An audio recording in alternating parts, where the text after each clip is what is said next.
Sebagai makhluk yang melampaui manusia biasa, indera seorang transenden seperti Regis jauh lebih tajam.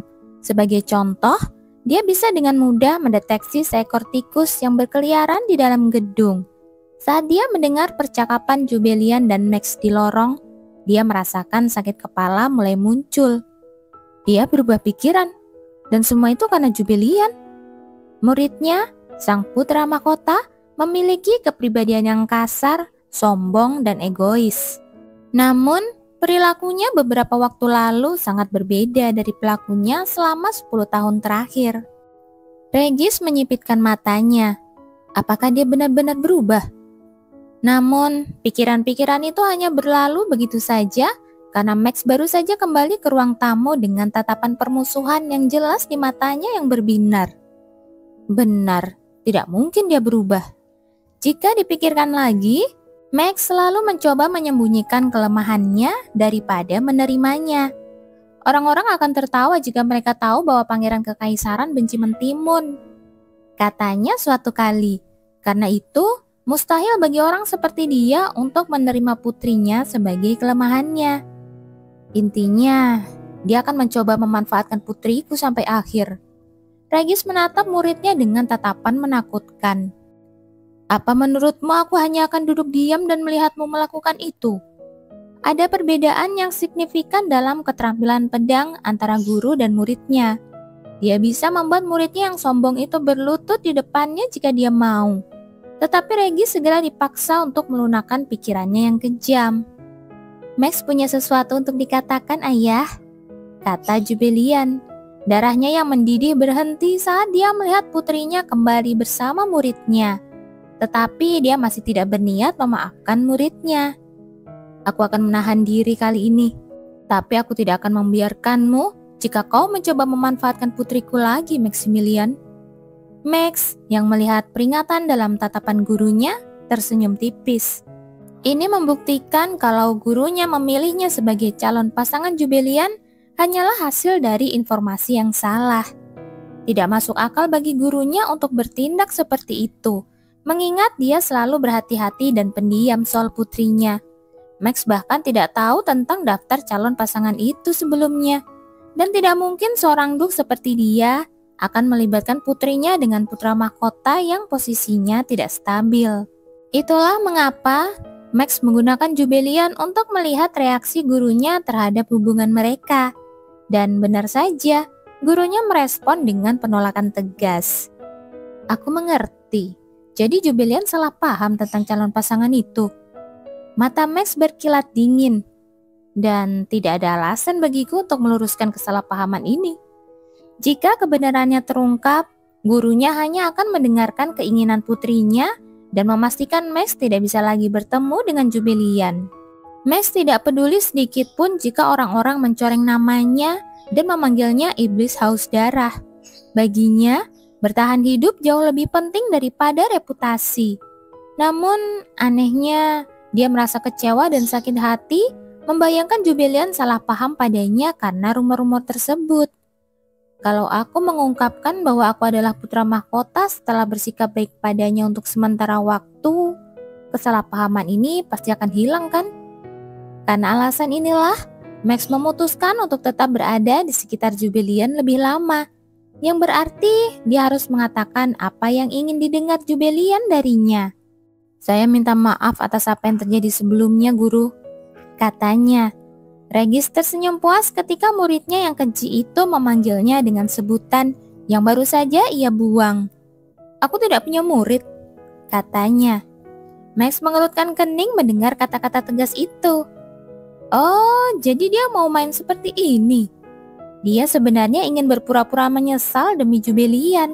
Tetapi sikap keras kepala gurunya yang tidak berubah benar-benar melukai harga dirinya. Apapun niatnya sebelumnya, sekarang dia merasa tidak bisa melakukannya lagi. Max membuka mulutnya. Pada saat itu, Jubelian berlutut di lantai. menyebabkan Regis dan Max mengerutkan wajah mereka. "Ini salahku, Ayah," akunya. Aku menghela nafas sambil melihat perdebatan sengit antara guru dan murid itu. Mereka ini, aku rasa mereka tidak akan bisa berdamai. Kalau terus begini, mereka hanya akan membuang-buang waktu tanpa hasil. Karena itu, aku memutuskan untuk mengambil langkah ekstrim. Aku akan bilang ini semua salahku, meminta maaf, dan memberitahu ayah bahwa aku akan tetap berkencan dengan Max.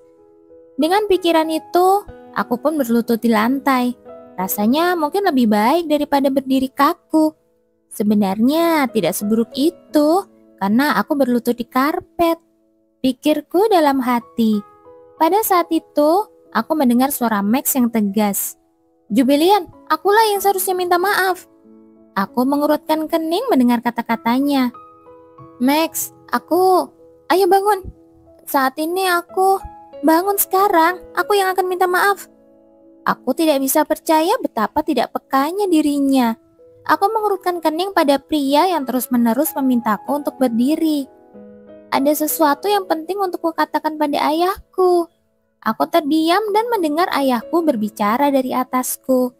"Aku mengerti, berdirilah dulu, baru kita bisa membicarakannya," katanya.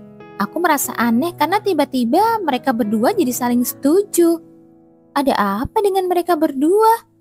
Aku bingung sejenak, tetapi kemudian teringat bahwa aku belum mencapai tujuanku. Ayahku masih belum memaafkan Max, aku tidak boleh lengah.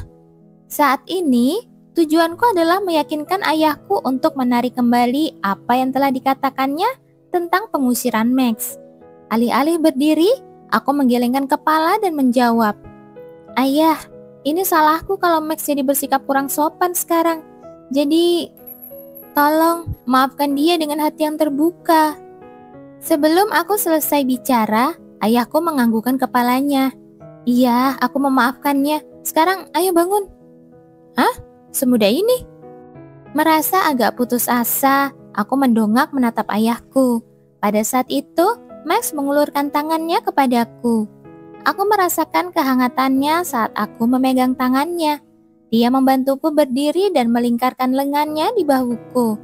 Rasanya aneh melihat seseorang yang bersikap dingin padaku saat pertama kali bertemu, kini mengulurkan tangannya dengan lembut padaku. Sepertinya dia menjadi lebih manusiawi. Saat aku menatap ke arah tangan kami yang saling bertautan, ayahku berbicara dengan dingin. "Namun, ini tidak berarti aku mengizinkan kalian berpacaran."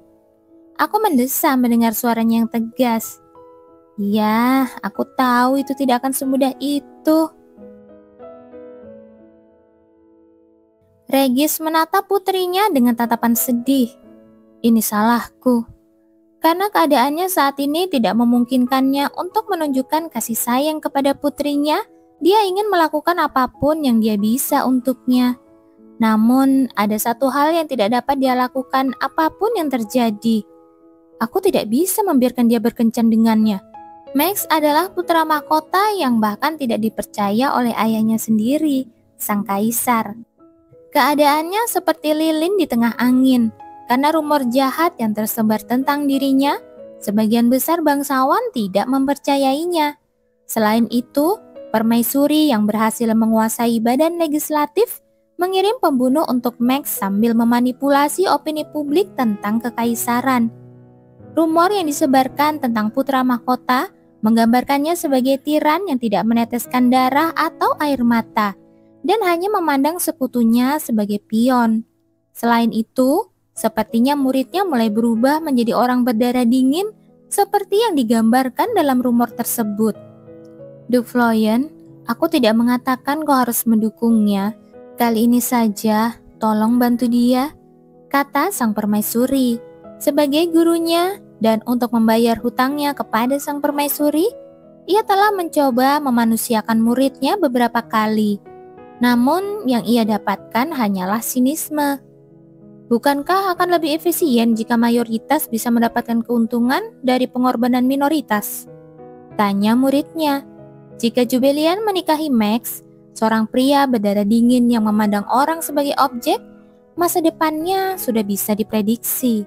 Dengan tatapan tajam, Regis menatap muridnya. Betapa bodohnya. Ceroboh sekali berpikir pion-pionmu tidak berguna. Selama bertahun-tahun, dia telah menyaksikan ribuan kasus. Seseorang yang memiliki kemampuan pedang yang buruk namun unggul dalam hal kelicikan, dan seseorang yang tampak biasa saja tapi memiliki kemampuan kepemimpinan yang bisa meningkatkan semangat kelompok. Regis percaya setiap orang memiliki ruang untuk berkembang dan memperbaiki diri, seperti pion yang dipromosikan menjadi ratu setelah mencapai ujung papan catur. Jika Jubelian menikahi seorang pria yang tidak menghargai orang-orangnya, dia hanya akan berjalan di jalan berduri. Regis terus menatap muridnya dengan mata tajam saat Jubelian berbicara. Saat ini, aku tidak meminta izinmu, Ayah. Untuk sementara, mohon awasi kami sebelum memutuskan. Sambil menatap matanya yang berbinar-binar, Regis mendengarkan suaranya yang samar namun kuat. Ia dapat mengatakan bahwa ia bertekad untuk berkencan dengan Max. Sekalipun aku tidak mengizinkannya, dia tetap akan berkencan dengannya. Pikirnya, konon orang tua punya sisi lembut terhadap anak-anaknya, dan Regis tidak terkecuali. Dia tidak akan bisa membujuk putrinya untuk mengubah keputusannya. Seperti Mikhail, dia mungkin akan putus dengannya begitu dia mulai tidak suka lagi padanya. Ria kecil saja sudah cukup untuk membuatnya membuka mata. Karena alasan ini, Regis berencana untuk perlahan-lahan mengungkapkan karakter asli Max kepada putrinya. Baiklah, katanya. Tanpa mengetahui motif tersembunyi ayahnya, Jubelian tersenyum lebar. Terima kasih, Ayah. Melihat wajah polosnya, Regis merasa hatinya sakit. Maafkan aku, Jubel, tapi semua ini demi melindungimu. Ayah, ada yang ingin aku bicarakan dengan Max. Bolehkah kami naik ke atas? Dia setuju untuk menunggu dan mengawasi kami. Tetapi apakah itu karena dia belum mengizinkan kami berkencan? Dia menatap kami dengan sorot mata penuh kekecewaan dan mengangguk kecil. Ya, tujuanku sebenarnya bukan untuk mendapatkan izinnya. Bagiku, tujuan utamaku adalah memastikan ayah berhenti mencoba menjodohkanku dengan putra mahkota. Meskipun dia menentang hubungan kami, asalkan dia tidak memaksaku menghadiri pertemuan itu sudah cukup bagiku. Kalau begitu, kami akan ke lantai atas. Ayahku tetap diam mendengar perkataanku. Dia pasti kecewa pada aku karena kejadian tadi. Aku menghela nafas tanpa sadar. Saat ini, aku berada dalam posisi di mana aku hanya bisa bersyukur tidak dinikahkan dengan sembarang orang. Apalagi berharap mendapatkan warisan dari ayah. Satu-satunya solusi yang tersisa adalah aku harus mandiri. Sampai saat itu, aku harus bertahan. Dengan pemikiran ini, aku berjalan bersama Max ke kamarku. Sesampainya di sana, aku melihat Sheila dan Mary sedang merapikan ruangan. Di mana Marilyn? Tanyaku pada mereka. Oh, dia ada di ruang cuci. Sepertinya aku tidak punya pilihan. Aku sedikit khawatir karena biasanya Marilyn yang menyiapkan teh. Tetapi aku tetap berkata dengan tenang. Tolong bawakan teh dan kue untuk 2 orang dan gunakan set teh favoritku. Baik, Lady. Kedua pelayan itu berbicara serempak dengan suara penuh tekad dan meninggalkan ruangan. Aku menutup pintu dan berbalik. Sekarang, mari kita bahas kontrak kita dengan serius. Apa-apaan ini? Aku melihat Max berbaring dengan nyaman di sofaku. Aku mengerti bahwa kita sedang dalam hubungan kontrak. Tapi kan sekarang kita sedang berpura-pura menjadi pasangan. Apa sulitnya sedikit berakting lebih serius? Aku mendesah sejenak, lalu mengeluarkan beberapa lembar kertas dan 2 pena bulu. Hei, kemarilah. Mendengar panggilanku, dia berjalan ke meja teh. Duduklah. Aku menunjuk ke kursi di seberangku. Mengenai kontrak kita, aku berpikir untuk menuliskan beberapa syarat dan ketentuan. Jika kau menginginkan sesuatu dariku, tulislah di sini. Mendengar kata-kataku, dia mengambil pena bulu dan mulai menuliskan beberapa hal. Aku berhenti di tengah tulisanku dan memperhatikannya dengan rasa ingin tahu. Ya kidal, dan tulisan tangannya jelek sekali. Saat aku memperhatikan caranya menulis dengan penuh rasa ingin tahu, dia mengerutkan dahi dan bergumam pelan. Tintanya malah jadi belepotan. Sistem penulisan umum memang lebih mendukung orang yang menggunakan tangan kanan. Jadi meskipun dia menulis dengan hati-hati, tetap saja ada bagian yang bermasalah. Ini, pakai ini. Aku mengeluarkan sapu tangan dari sakuku dan memberikannya padanya. Tanpa sepatah kata pun, dia mengambilnya dan mulai mengelap tinta di tangannya. Setelah itu, dia mencoret bagian yang belepotan dan mulai menulis lagi. Dengan rasa penasaran, aku melihat apa yang dia tulis dan langsung tertawa. Di kertas itu tertulis, selama masa kontrak, Jubilian tidak akan bertemu dengan pria lain. Aku menjalani hubungan ini kan karena aku tidak ingin bertemu pria lain. Saat itu, dia bertanya dengan nada kesal. Daripada menertawakan syarat orang lain, kenapa kamu tidak menulis syaratmu sendiri? Meskipun apa yang dikatakannya benar, aku memutuskan untuk tidak mengakuinya demi menjaga harga diriku. Aku cuma tertarik, jadi tadi aku cuma lihat-lihat. Jawabku santai. Apanya yang menarik? Biasanya, Serikat Tentara Bayaran memberikan pelatihan membaca dan menulis agar anggotanya bisa memahami permintaan dan kontrak.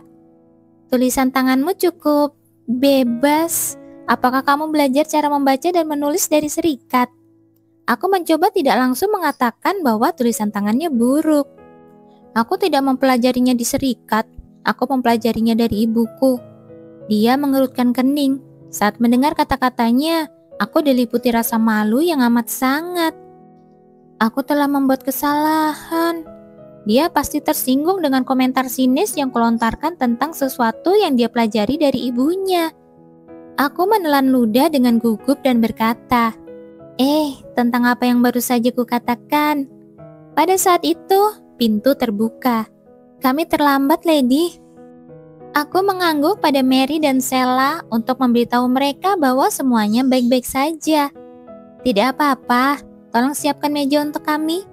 Tak lama kemudian, meja itu dihiasi dengan kue-kue lezat. Kelihatannya enak sekali. Aku mengambil teko dan menuangkan teh ke dalam cangkir. Aroma teh yang lembut namun sedikit pahit tercium di hidungku. Aku sempat khawatir karena bukan Marilyn yang menyiapkannya. Tapi ternyata mereka melakukannya dengan baik. Aku hampir saja memberikan pujian singkat kepada pelayan, tetapi mendesak kecil saat melihat cangkir teh yang mereka bawa berwarna pink dan penuh motif bunga. Ya, seharusnya tidak apa-apa kan? Karena dia bukan bangsawan, aku berpikir dia mungkin tidak tahu arti dari cangkir-cangkir ini. Dengan pikiran ini, aku pun tersenyum padanya. Ayah, aku tidak mau menikah, mempersembahkan seekor tikus bisa mengajari seekor kucing. Kalau si kamu terus begitu, aku tidak bisa melanjutkan kontrak ini. Aku juga tidak bisa terus mengalah. Sudah sampai sejauh ini tidak boleh terjadi. Kalau kontrak ini batal, kamu pria bobrok yang dingin, sadis dan gila, serangga, parasit, sampah, sang tiran putra mahkota. Kamu akan menikah dengannya. Max, sekarang makilah dirimu sampai ke sumsum tulang demi bisa melanjutkan kontrak pacaran dengan wanita itu. Mirip, aura mencekam seorang swordmaster juga terpancar dari wanita itu. Kalau kamu tidak mau menyesuaikan diri denganku, kita hentikan saja semuanya. Apakah rencana sang ayah berjalan tanpa perlu turun tangan langsung? Nantikan episode selanjutnya ya.